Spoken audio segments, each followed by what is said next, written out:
جهان دسته مثبت 107 کیلوگرم و احمد امینزاده نماینده شایسته کشورمون که میاد برای پرس اول خودش وزنه 255 کیلوگرم رو به ثبت برسونه. قبل از امینزاده ما مهدی صیادی رو داشتیم که 237 کیلوگرم رو پرس کرد. مهدی صیادی ما فعلا در جایگاه سوم هست.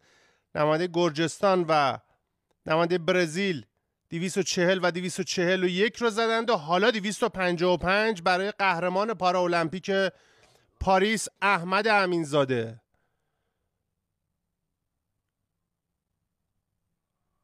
ایکن وزنه رو برخورد با سینه و یه بازگشت خوب. ماشاءالله به احمد امینزاده. 3 چراغ سفید و تمام.